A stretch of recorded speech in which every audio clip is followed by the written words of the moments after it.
You are entering another dimension.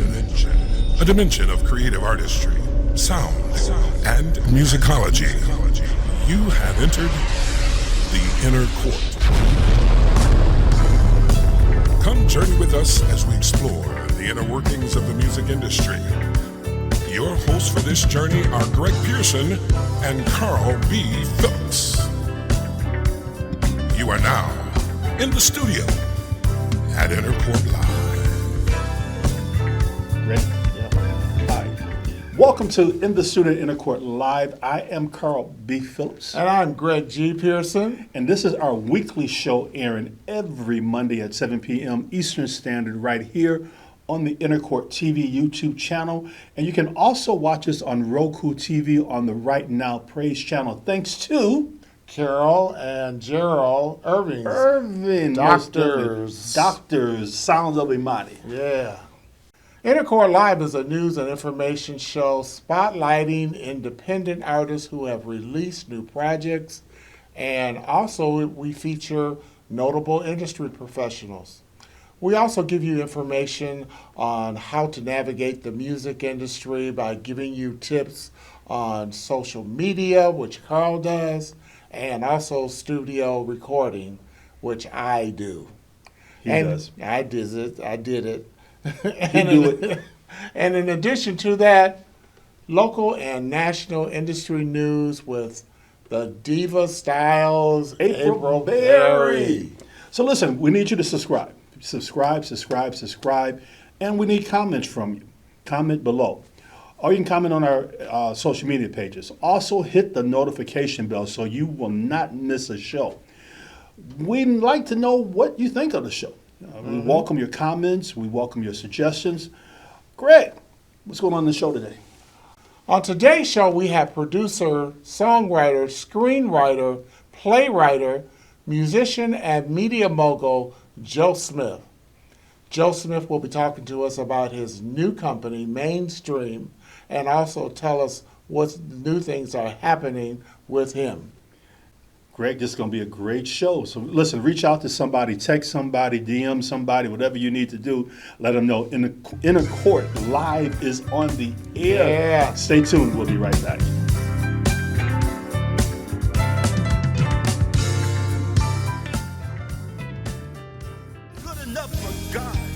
I'm Carl B. Phillips. This is my new single. It's available now on all digital outlets. Go get your copy right now because you are good enough for God.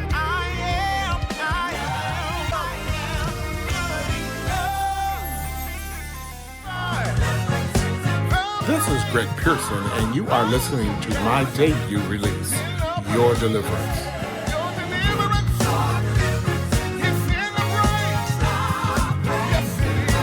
Your Deliverance is available for downloading and streaming on all digital platforms.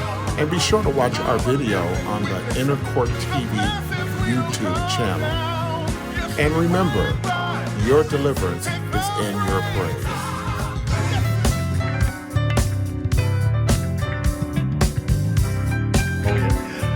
Welcome to In the Studio Inner Court Live. I'm Carl B. Phillips. And I'm Greg Pearson. Greg, today on In the Studio Inner Court Live, we have one of the Inner Court family members as our guest, Joe Smith, born and raised on the north end of Detroit. North end. Joe escaped the negative surroundings through music. He has played keyboards with and served as music director for several gospel legends, including the Clark sisters, Kiera Sheard and Fred Hammond.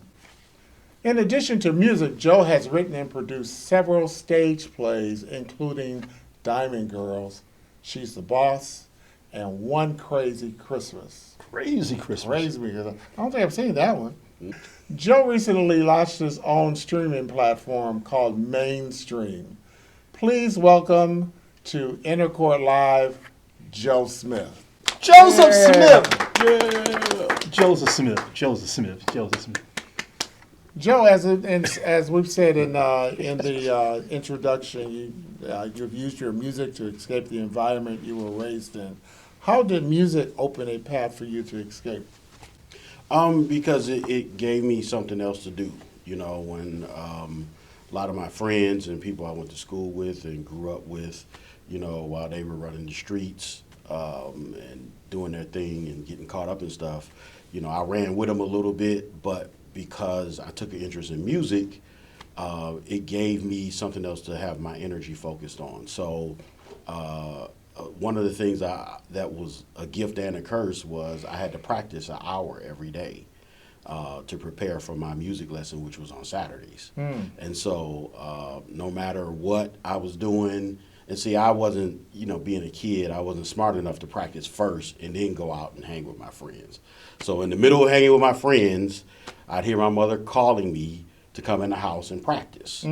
So I had to break away from whatever I was doing, come and practice. But what that did was it kind of gave me a leadership mentality, because I had to break away from what the crowd was doing and go do what I was supposed to be doing. So that ended up being like the blueprint for my life, actually. So you started playing at 10 years old. And you wrote your first song at 15.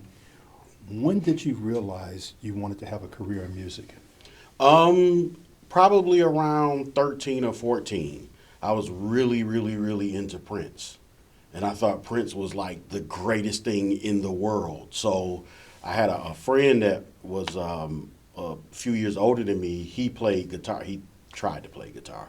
And we would sit down and write these R&B songs that sounded like Prince, or so we thought. We didn't have synthesizers and stuff, but we had this little keyboard and he had his guitar.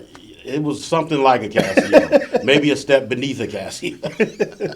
And we would write these songs that were terrible, but that was when I was getting my feet wet with, you know, it made me start studying records and studying songwriting and, you know, figuring out how they did what they did. So can you hum a line of a Prince song? 'Cause I know you said you don't sing. I do not sing. That includes humming. It's not going to be on pitch at all. You're not going to sing. I'm not going to hum. I'll play for you, but Joseph isn't going to sing a song. Not gonna sing. So that was Prince, and then in 1984 is when I found out about Thomas Whitfield. Okay. And so then that's when I was really like, Yeah. because prior to that, you know, I had grown up at a you know, church called Messiah Baptist Church. So I had heard gospel music from a particular perspective. So then when I heard Thomas Whitfield, it was just like, no homo, I was in love. You know, it was like, oh my God. So literally any concert that was around town, I made my mother take me. And I would go and tape record Thomas Whitfield, you know, and I couldn't do none of the stuff he was doing, but I was fascinated by it. And it made me, you know, want to dive deeper into my musical gifts. Yeah, that was different than John Reese over there at Messiah. Very different. I played at Messiah for a hot minute. I was like, okay. He was definitely a purist. Yeah. I've heard a lot of things about John Reese. I guess he's kind of a very disciplined. Is that what you're Yes. saying? Okay. Yeah. He was very disciplined, and he was a purist. You know, he was into the hymns and into the anthems and the gospels as well. But he didn't like you stretching out too much. You know, he ain't like no chord substitutions and all. You couldn't get too fancy with it, because he felt like that was just self-indulgent showing off that had no value, you know, in the music. But did that teach you another side of discipline with your music? Yes, definitely. And it benefited me later on because, you know, I had a pretty hefty catalog of hymns in my repertoire compared to a lot of the other musicians, you know, in my age range. You were hireable. Absolutely. That's a lesson there. You know, learn the new stuff, but know the old stuff, so you get hired. Yeah. Yeah, because we run across, you know, as you know, these younger musicians, they don't know a hymn from a wastebasket. You know? Right. What's your favorite hymn? Wow. Favorite hymn? Ooh. Do Not Pass Me By. Okay. It's one of my favorites, I'll say. Yeah. The version that hammered it? No, the version in the red hymnal. The red hymnal. The red Baptist hymnal. That red, yes, sir. Not the green, the red. Wow. Yeah. When I was at Messiah, it was John Reese was still. I don't know if he was emeritus or not, but Barry Alexander, I think, was the actual minister of music. Yeah. So. And I enjoyed Barry because Barry was a little more jazzy, but John Reese, he was real strict, and he had hammered, rest in peace, Elmo Hughes. He had hammered Elmo into submission. So Elmo, he was real. But these guys were all amazing to me because, you talking about guys that could play anthems like Let Mount Zion Rejoice from memory. They didn't need the sheet music. I couldn't barely play it with the sheet music. But, Elmo Hughes and Barry Alexander and Roderick Edwards and all of those guys, and Stanley Walden and Jimmy Abington. I appreciated all of those guys. And then I learned about people like, Greg Pearson later on, in my teens. On a recording session. that I got almost kicked off of. But Not that story. Yeah. So you've worked with legends in gospel music, including the Clark sisters, Fred Hammond, Dorinda. The transfer from being a church musician to working with legends, what was that journey like? Well, the first thing that had to happen was I had to leave Messiah because it got to a point to where I felt musically stifled. And so I'm listening to Thomas Whitfield. I'm listening to Milton Brunson. I'm listening to all of this contemporary gospel, and I want to play this stuff. I'm 16. I want to stretch out. I want to have fun. And so playing for people like Oscar Hayes and Abundant Life Fellowship and different community choirs around town was my opportunity to stretch out. And so then I started my own community choir called Joe Smith's Blessings and Praise in 1991.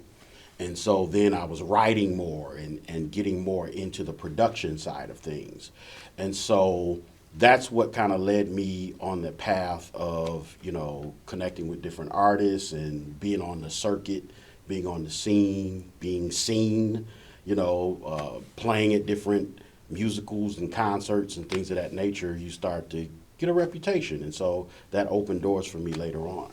Wow. And so in addition to Oscar Hayes, we also had a chance to work together on Greater Grace's Grace and Praise project, and you presented a song, To God Be the Glory. Yeah, I forgot about that song. Yeah. Wow. Placement. Right. One thing I learned from my brothers in music, placement. Yes, absolutely. Yeah. Yeah, and that was an exciting project, because it gave me an opportunity to work with, first of all, an established ministry that had a legendary music department that legends had come from. Mm-hmm. And then you had people like Greg involved with that project and Fred Hammond and all of these different juggernauts. And so I was like just excited to be a part of it. And not just be a part of it, but to be in that environment and be respected. You know what I mean? It meant a lot. Wow. Yeah, that was great. Yeah. We're talking with Joe Smith, and we will be returning, and when we come back, we'll talk to Joe about his work on movies and stage plays. So stay tuned. Don't go anywhere. Nowhere.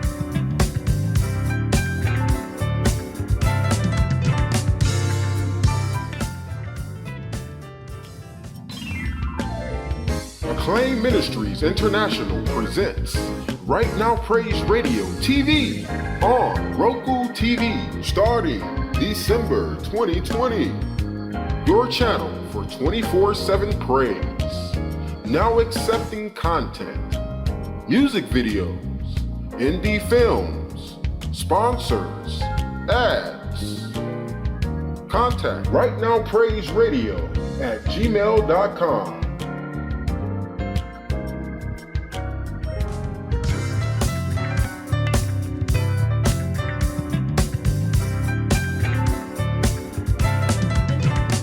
Welcome back to In the Studio Inner Court Live. We are talking with entrepreneur, I like that word, Joe Smith. Joe, you've written several stage plays. Tell us about what motivated you to become a playwright. So one of the things early on that I got involved in was I became music director for a stage play called Perilous Times. T.J. Hemphill. T.J. and Hemphill. He's one of my mentors. And initially, I was just interested in being in the pit and being a part of the band. But a few years later, I started getting ideas for my own stage plays.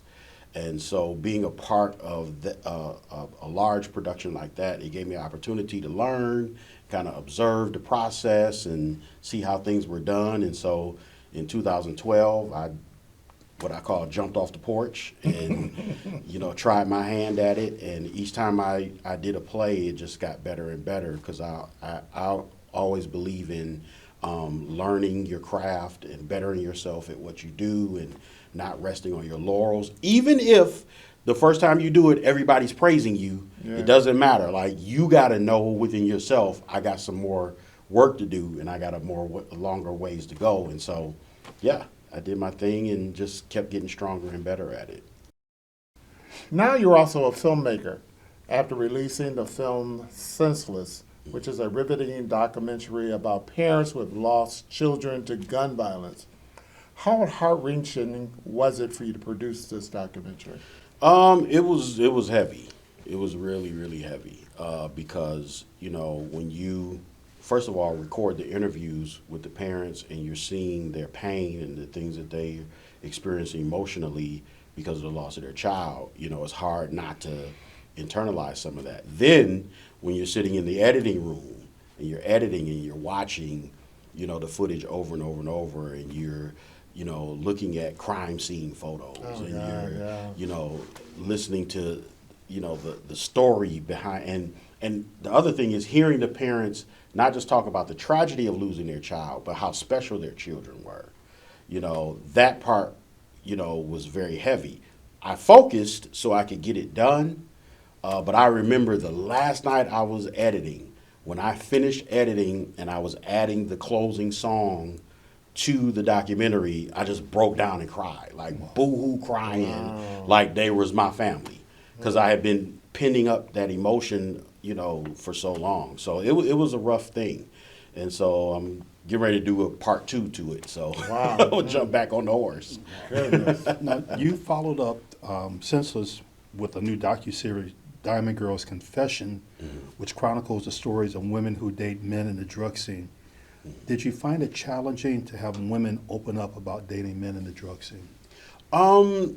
Not really, because a lot of them wanted to tell their stories, surprisingly.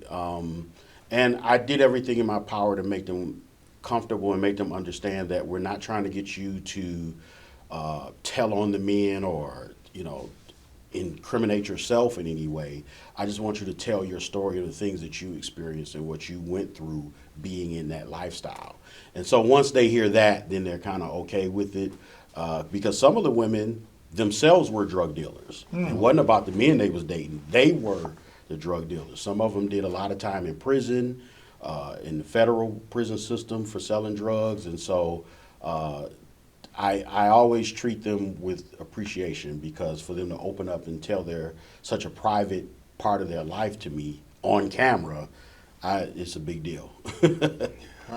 You are watching In the Studio Inner Court Live. We are talking with millionaire.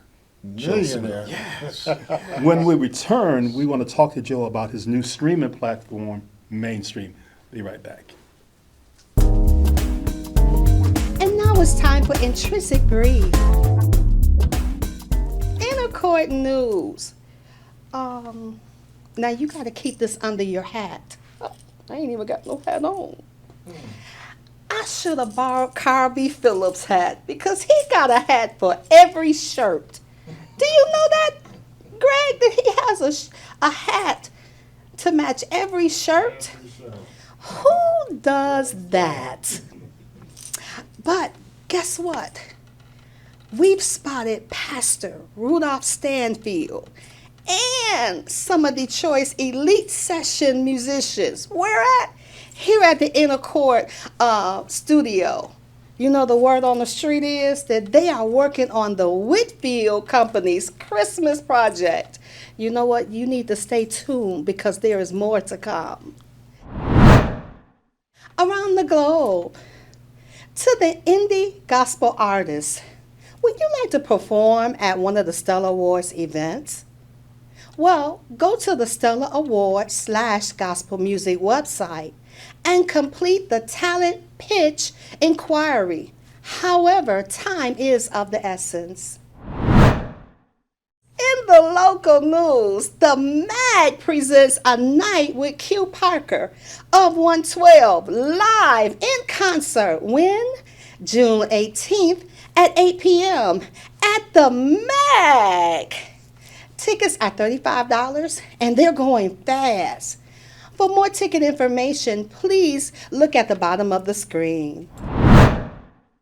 And now it's time for Top 5 Hits of the Week. And this week is one of my favorites, is the must-hear quartet songs. Do you like quartet, Greg? I love it. That's good. Carl B. Phillips, can you get down with the quartet groups?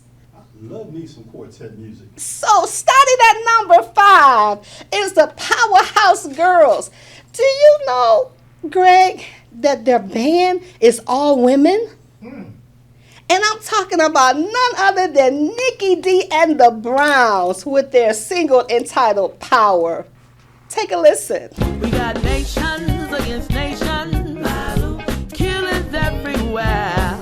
Coming in at number 4 is the Chosen Brothers with Try Jesus. This is an awesome single. You have to listen to the whole thing. Jesus, he's all right. Try Jesus. Oh, he's all right. Try Jesus. And coming in at number 3 is a treasure of Detroit, and that is Evelyn Turntine AG with her single entitled God Did It. Everything that happened to me that was good, God did. God did. Yes, he did. Oh, yes, he did. Oh, And coming in at number two is the master of the quartet himself, and I speak none other than Paul Porter in My Redeemer Liveth. so that I know, my Redeemer lives. So that I know. And then coming in at number 4 is Keep Wonder Boy Johnson. I mean, if you don't get your shout on with this song, something is wrong. And this song is entitled Keep Pushing. Seem like the best ain't good enough, but you gotta give it your all. Don't give up, don't give in. You gotta keep on pushing. And now, Diva Style's top song of the week is the phenomenal Keela Richardson with her new song entitled Prayer Changes. Change things. All you gotta do is fall down on your knees. If you would like your favorite artist and song to be featured in the top 5 hits of the week or the song of the week, please email us at innercourttv@gmail.com and place on the subject line Top 5 Hits of the Week. Now this is Elder April Berry, aka Elder Diva Style. And the court, the inner court, is in session. Welcome back to In the Studio at Inner Court Live. We're here talking to Millionaire Joe. Joe, what's the story behind you starting to call yourself Millionaire Joe? So actually, that name came from one of the security team guys at my church, and just him seeing, the things that I would post on social media and seeing my grind and the things that I was, pursuing after. One day I walked in service and he was like, "What's up, Millionaire Joe?" And I was like, "Okay, what's up, bro?" So every time he sees me, literally, that's been for years. Every time he sees me, "Joe Millionaire." "What's up, Millionaire Joe?" So I just adopted it, as a moniker, and because I really believe that, to go anywhere and do anything, you have to see it first, Oh, and you have yeah. to get it in your mind Yeah. first, and you have to be it before it happens, and Yeah. that's how you make it happen. We got a few minutes, so I'm going to go off script a little bit. One thing I admire about you just said it, is your grind. Thank you. Talk about how you came to realization that I'm a musician, but I got to grind too. You know what was responsible for that? Surprisingly, in the 90s, when hip hop was exploding, there was all of these young entrepreneurial record label presidents like P. Diddy and Russell Simmons and Master P and Slim and Baby from Cash Money. Like, these guys started their own record companies, but then they would start film companies and clothing lines and this and that and this and that. And so seeing young black men who had these entrepreneurial drives and were successful and were making millions of dollars at doing it, it inspired me. It really made me see what was possible. And it put me in the frame of mind that what I do doesn't have to be all that I can do. And so that's what made me start to look outside of just being a musician or even just being a producer or whatever, and start thinking out of the box and say, okay, I can do this and I can do this and I can do this. I don't have to just do this. Yeah. You Have know? multiple streams of income. Absolutely. So if a young musician came to you and said, Millionaire Joe, tell me what I can do, what advice would you give them? I would tell them to look around them and look inside of themselves. What are some of your other passions other than just being a musician? Or what are opportunities, even if it's inside of being a musician? What are some opportunities that you could exploit? I think it's a travesty that we have gospel music drummers that are celebrity drummers because of the people that they've played for. Why don't you have your own drum line? Why don't you have your own bass line? Why don't you have your own, a signature bass line? You're known all over the country for playing for all these big artists, playing bass. Why don't you have your own guitar line? You know what I mean? Like, think outside the box. Think bigger than just gigging or playing at a church and getting, a check. So, but again, if it's outside of music, you may be interested in real estate, or you may be interested in graphic design, or whatever it is, filmmaking, production, TV and film production. I remember a friend of mine told me, he said, I said, for years I said I would never get into film production because it was so much more involved in music production to me, because you got to buy all of this stuff. You got to buy lights, and you need this, and you need that, and you need this, and you need that, and you got to figure out how it all works. I never wanted to do any of that. Friend of mine said, Joe, if you know how to do music production, you can do film production. He was like, there's a lot of similarities. And so me biting at the apple little by little, I'm like, oh, it's not so bad. And so that's what I would tell them is like, look around you and take advantage of the other opportunities around you. Well, speaking of film production, get this thing on social media.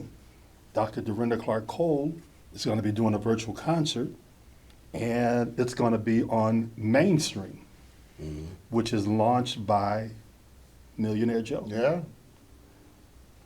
How did that partnership happen for Dorinda Clark Cole to be the launch of your Mainstream streaming service? Well, I've been Dorinda's music director since 2003. And when I got the idea to start doing virtual concerts, she was like, it just made sense. She was right there. I could touch her. I could grab her. I could work with her. And we already had a chemistry and a working relationship from being on the road so many years and being in the studio so many years. And so it just made sense. And it made sense from the perspective also of her being a legend and being an artist that people just love. They love Dorinda. They love her ministry aside from her being with the Clark sisters. So it just makes sense. It made financial sense. It made visionary sense. It made sense creatively. In every sense of the word, it made sense. So it's like, let's do it. Except when she said she wanted to do an extra day.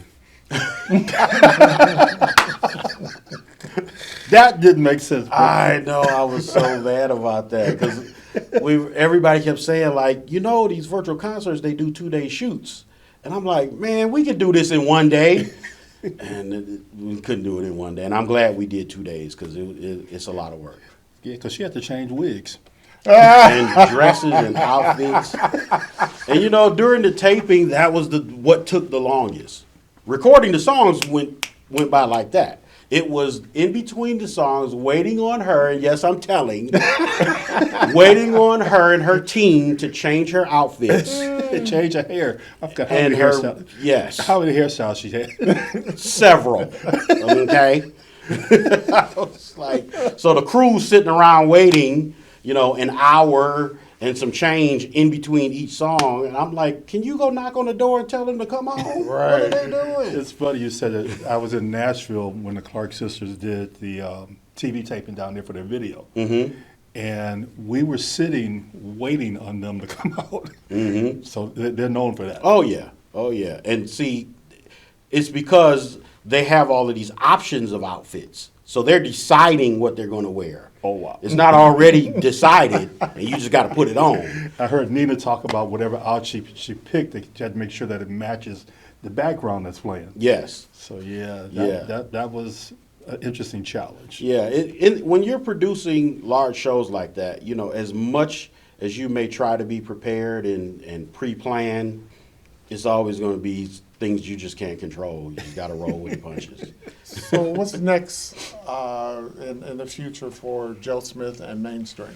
So we're going to do some more live events on the platform, and then we're also developing more content to go on the platform. So a lot of the TV and film and docuseries and things that I'm producing and have been working on are going to find their home on Mainstream, as well as we're going to be licensing content from other content creators as well. So it's been a little slow motion because it takes a while to get things rolling, and you got to make sure you're strategic with how you spend your money when you don't have a whole bunch of it. So, so that's where we're at, and we're just building it, organically and slowly. But we got a really nice buzz going about it, and I'm excited about it. So you're accepting content from other producers? Absolutely, absolutely. Okay.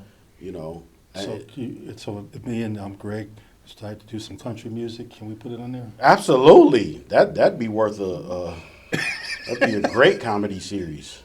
So I talked, we're in the mag, and I was talking to Greg earlier that I'd come in here and we could do a square dance. Yes. And you could put that on Mainstream. Swing your partner's do-si-do. Put your left foot in, take your left foot out. Put your Lots left of foot people in, then shake it all about. That would pay to see that. But you would have to dance with us, though. No, I'll be Right, behind the Since behind you're the not going to sing, so you can at least dance. Or maybe you can play the banjo.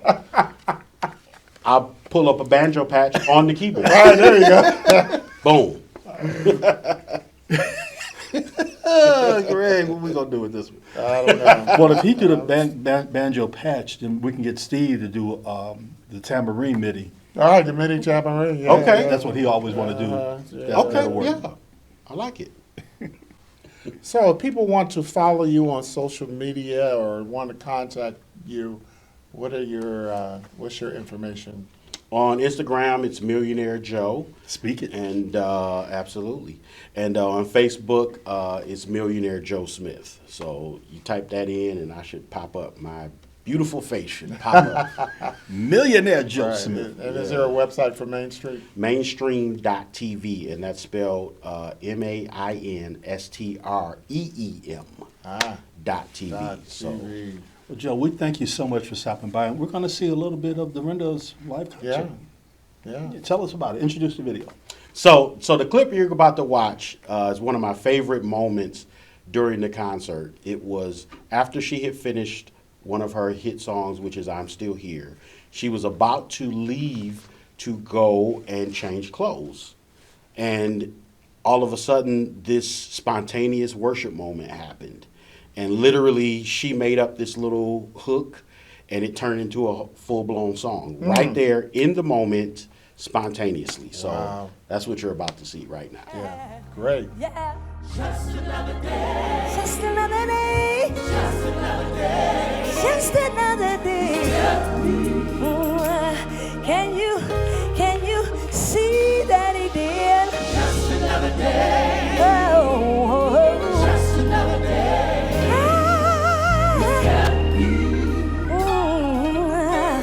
When you go back home, just think about it, y'all. Just another day. Just another day. Just another day. Think about it when you go in your kitchen. You got food in your cupboard. Just another day. Ooh. Just another day.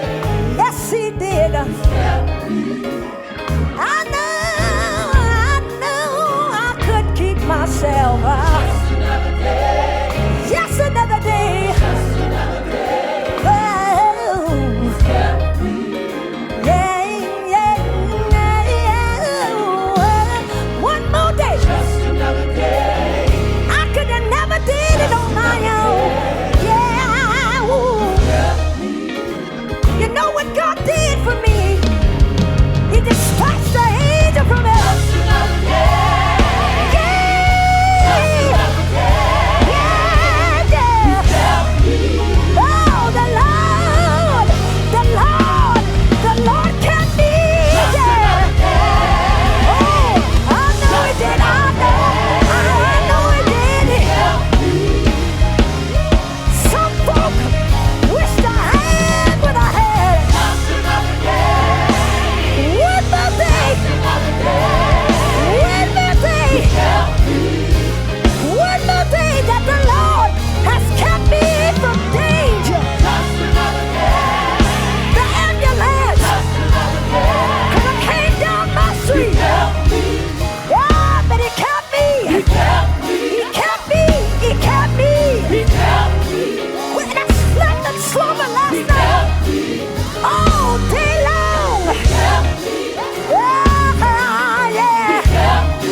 The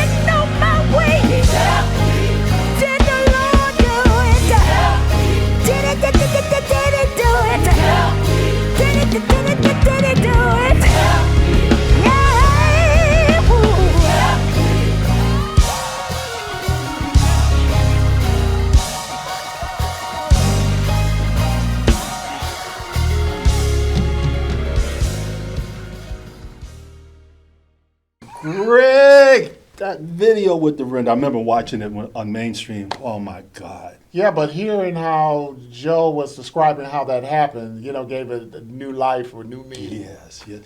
Just talking to Joe today was just awesome. It was. The wisdom that he has for a musician to move beyond where you are. Yeah. And I think a lot of musicians learned that during the pandemic that you have to have a backup plan. Oh, yeah. So what he was saying today I think was great. And about what he was saying about, people calling him Millionaire Joe, but you have to, as Bishop J. Drew Shear would say, you have to see it before you see it. Most definitely, definitely. So I see myself as a famous singer, and I see myself winning a Grammy Award for singing. Okay, I can see that. And even though Greg keeps telling me that I need to take voice lessons.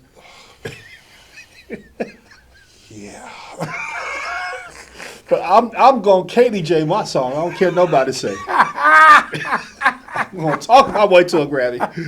You are watching In the Studio in the Court Live. I'm Carl B. Phillips. And I'm Greg Pearson. Remember to work like you don't need the money, love like you never been hurt, and dance like no one's watching. God bless. Till next time.